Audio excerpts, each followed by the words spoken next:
Telugu media legend ఎంతో మందికి స్ఫూర్తి ప్రదాత రామోజీరావు పార్థివ దేహాన్ని చూసేందుకు అక్కడికి చేరుకుంటూ ఉన్నారు సినీ రాజకీయ ప్రముఖులు. ఆయన పార్థివ దేహానికి ఘన నివాళులు అర్పిస్తూ ఉన్నారు. ఇప్పుడు ఆ లైవ్ దృశ్యాలు మనం 10 టీవీ స్క్రీన్ పైన చూస్తూ ఉన్నాము. ఆయన ఒక వ్యక్తి మాత్రమే కాదు, ఒక వ్యవస్థ అని చెప్పి ప్రతి ఒక్కరు కొనియాడుతూ ఉన్నారు. ఆయనతో ఉన్న అనుబంధాన్ని గుర్తు చేసుకుంటూ ఉన్నారు. సినీ రాజకీయ ప్రముఖులు ఒకరొకరుగా చేరుకుని ఆయన పార్థివ దేహానికి నివాళులు అర్పించి కడసారి ఆయన చూసి ఆయన ఆత్మకు శాంతి కలగాలని కోరుకుంటున్నారు.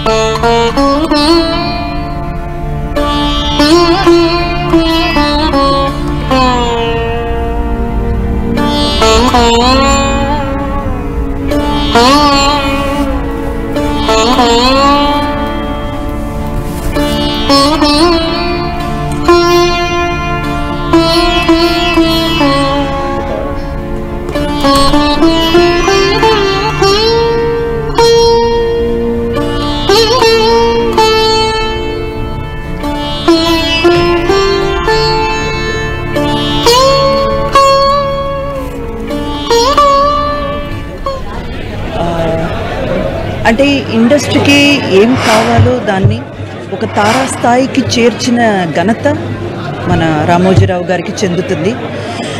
అసలు ఎవరు ఊహించని విధంగా ఈ ఫిల్మ్ సిటీ ఒకటిని నిర్మాణించి ప్రపంచ స్థాయికి తీసుకెళ్లారు మన తెలుగు ఇండస్ట్రీని. అయితే అంటే అంతవరకు ఎవరికి ఈ ఒక ఆలోచన అయితే రాలేదు. అంటే ఏ ఒక్క విషయంలో అడుగుపెట్టినా ఆయన జర్నలిస్ట్గా కానివ్వండి, ఒక ప్రెస్ స్టార్ట్ చేసినప్పుడు కానివ్వండి, లేదా ఆ తర్వాత ఒక మూవీ కంపెనీ స్టార్ట్ చేసినప్పుడు కానివ్వండి, లేదా ఇలాంటి ఒక ఫిల్మ్ సిటీని నిర్మాణించడం, ప్రతి దాంట్లో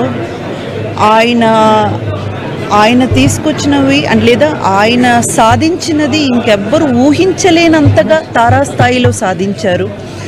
అండ్ ఎంత సాధించినా, ఎంత ఎదిగినా ఒదిగి ఉండాలి అన్నట్టు ఎప్పుడు కలిసినా, ఎప్పుడు మాట్లాడినా రామ్మ ఎలా ఉన్నావు, బాగున్నావు, ఆ మాట్లాడే విధానం అవన్నీ చూస్తుంటే ఆయన దగ్గర ఉన్నంతవరకు, అంటే ఆయనతో మాట్లాడుతున్నంత వరకు మనకు అనిపించదు చాలా గ్రేట్ పర్సనాలిటీతో మాట్లాడుతున్నాం అన్నది.